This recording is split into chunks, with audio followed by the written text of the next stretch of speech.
கர்த்தருடைய பரிசுத்த நாமத்துக்கு ஸ்தோத்திரம். என்னுடைய பெயர் பவித்ரா. நான் மாதனங்குப்பம் பகுதியில் இருந்து வருகிறேன். கர்த்தர் கடந்த 2025ஆம் ஆண்டு எனக்கு 2 அதிசயங்களை உண்டு என்று அங்கிள் மூலயமா ப்ராஃபஸி சொல்லியிருந்தாங்க.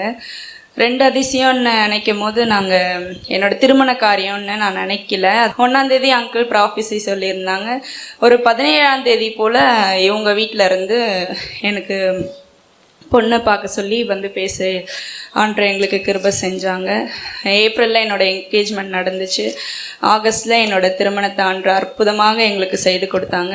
அங்கிள் முன்னாடி நின்று எனக்கு எல்லா காரியங்களையும் நின்று ஆன்ட்டி அங்கிள் 2 பேருமே எனக்கு செய்து கொடுத்தாங்க. நிச்சயதார்த்தத்துலேயும் அங்கிள் எனக்கு பிரசங்கம் கொடுக்கணும்னு எனக்கு ரொம்ப ஆசை. கல்யாணத்துலேருந்து மேத்தன் பர்த்டே வரல எனக்கு அங்கிள் தான் எல்லாத்துலேயுமே பிரசங்கம் கொடுத்துருந்தாங்க. அது கர்த்தர் எனக்கு பெரிய கிருபையாக நான் நினைக்கிறேன். அவங்க வீட்டு சைட்லேருந்து அது ரெஸ்பாண்ட் பண்ணுவாங்களா, என்ன சொல்லுவாங்க, அங்கிளுக்கு என்ன ப்ரேயர் பண்ணுறதுக்கு என்ன கொடுப்பாங்கன்ட்டு நான் ரொம்ப ஏக்கத்தோடு இருந்தேன். ஆனால் எல்லா ஃபங்க்ஷன்லேயுமே அவங்க அங்கிளில் தான் பிரசங்கம் கொடுக்க சொல்லி கொடுத்துருந்தாங்க. அது எனக்கு ரொம்ப சந்தோஷமாக இருந்துச்சு. என்னோட தகப்பனும் தாயும் எனக்கு நிற்கிறாங்கன்ற மாதிரி எனக்கு அந்த இடத்துல இருந்துச்சு. அந்த திருமணத்தில் ஒரு காரியமும் எங்களுக்கு குறைவுபடலை. எதுவுமே கையில் இல்லை. ஆனால் ஆண்டவர் எங்களுக்கு ஆச்சரியமாக அதை செய்து கொடுத்தாங்க. அடுத்து செப்டம்பர் மந்த்தே நான் கன்சீவ் ஆகிட்டேன். மேத்தன் எனக்கு உடனே அந்த ஆண்டுலேயே ஆண்டு எனக்கு 2 காரியங்களையுமே அதிசயமாக செய்து கொடுத்தாங்க. டெலிவரியில் ரொம்ப காம்ப்ளிகேட்டட். இவன் கொடி சுற்றி இருந்துச்சு. நார்மல் டெலிவரி பாசிபிள் இல்லை அப்படின்னு சொல்லிட்டாங்க. 8th மந்த்லேருந்தே ரொம்ப வாட்டர் லெவல் அதிகமாக இருந்துச்சு. ஆன்ட்டி சொன்னாங்க, அப்படி தாண்டி சொல்லுவாங்க, ஆனால் ஆண்டு உனக்கு என்ன சித்த வச்சுருக்கிறாங்களோ அப்படி தான் செய்வாங்க. ஒவ்வொரு செக்கப் போகும்போதும் ஒரு காரியங்களும் எனக்கு நெகட்டிவாக சொல்லும் முதல்ல ஆன்ட்டி தான் எனக்கு அதை பாசிட்டிவாக மாற்றி விடுவாங்க. ஏன்னா என்னோட மைண்ட் செட்டு அது ஃபிக்ஸ் ஆகிட்டுனா ரொம்ப காம்ப்ளிகேட்டட் ஆகிடும், அதுதான் உனக்கு கஷ்டமாயிடும்ன்ட்டு அவங்க என்னை பேசி கன்வின்ஸ் பண்ணி அதை மாற்றிக்கிட்டே இருப்பாங்க. அப்படி தான் நான் லாஸ்ட்லையுமே ஆன்ட்டி எனக்கு என்ன பண்ண போகிறாங்கன்னு தெரியல, நான் எனக்கு நார்மல் டெலிவரி வேணும் அப்படின்னு சொல்லிட்டு நான் கேட்டுட்டு இருந்தேன். நீ ஆண்டவர் சித்தத்துக்கு ஒப்புக்கொடு, அதுதான் உனக்கு நல்லது, நீ எதிர்பார்க்காத, நார்மல்னாலும் வலி தான், இப்போ ஆப்ரேஷன் பண்ணாலும் வலி தான், அதனால நீ எதுக்குனாலும் ப்ரிப்பேர்டா ரெடி, நம்ம பார்க்காததான்னு சொல்லுவாங்க.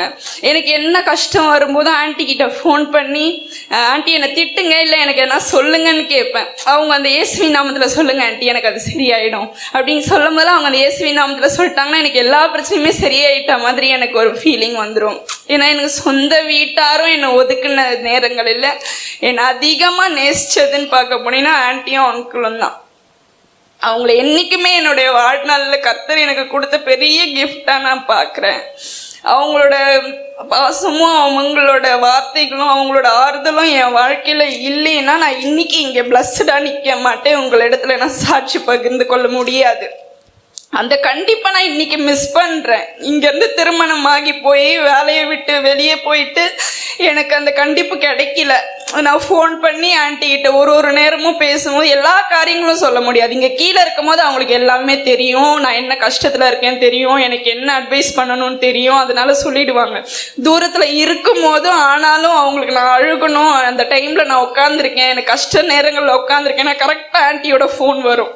நான் எங்கள் வீட்டுக்காரர் சொல்லுவார், உன்னோட கஷ்டத்தை உங்கள் ஆன்ட்டி மட்டும்தான் தெரிஞ்சுப்பாங்க, உனக்கு என்னன்னு அவங்க மட்டும்தான் சொல்லுவாங்க அப்படின்னு சொல்லுவார்.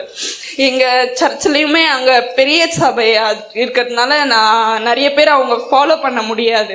ஆனால் இங்கே நான் வரவே இல்லைனாலும் ஆன்ட்டி எனக்கு ஃபோன் பண்ணுவாங்க, கேட்பாங்க உனக்கு என்னாச்சு, என்ன பிரச்சனையாப்பா அப்படின்வாங்க. அந்த வார்த்தையெல்லாம் கேட்கும் போதே எனக்கு எல்லாமே சரியாயிட்ட மாதிரி இருக்கும். எங்கே போனாலும் நமக்கு இது கண்டிப்பாக தான் இருக்கும், இந்த இடம் நமக்கு கஷ்டமாக தான் இருக்கும். இங்கேருந்து நீங்கள் வெளியே போய் பார்த்தீங்கன்னா கண்டிப்பாக நம்மளுக்கு இது மாதிரி ஆறுதல் சொல்கிறதுக்கு யாரும் இருக்க மாட்டாங்க, இது மாதிரி நம்மளை கவனிக்கிறதுக்கு யாருமே இருக்க மாட்டாங்க. நான் ரொம்ப மிஸ் பண்ணேன். இந்த வேலையில ஏசப்பா என்ன வேலையிலிருந்து எடுத்தீங்கன்னு நான் ஃபீல் பண்ணாத நாட்களே கிடையாது. ஒவ்வொரு நாளும் ஏசப்பா ஏன் எனக்கு இந்த வேலையை கொடுக்கல, ஏன் இந்த வேலையை கொடுக்கல அப்படின்னு நான் வருத்தப்பட்ட நாட்கள் உண்டு. ஆன்ட்டி சொல்லுவாங்க, பிள்ளை இருக்கா ஆல்ரெடி விடு, இவ்வளோதான் உனக்கு அப்படின்னு சொல்லுவாங்க. இப்படிப்பட்ட குடும்பங்களையும் சபைகளையும் கர்த்தர் எனக்கு கொடுத்ததுக்காக நான் கர்த்தருக்கு உள்ளத்தின் ஆழத்துல இருந்து நன்றி செலுத்துக்கிறேன். அல்லேலூயா.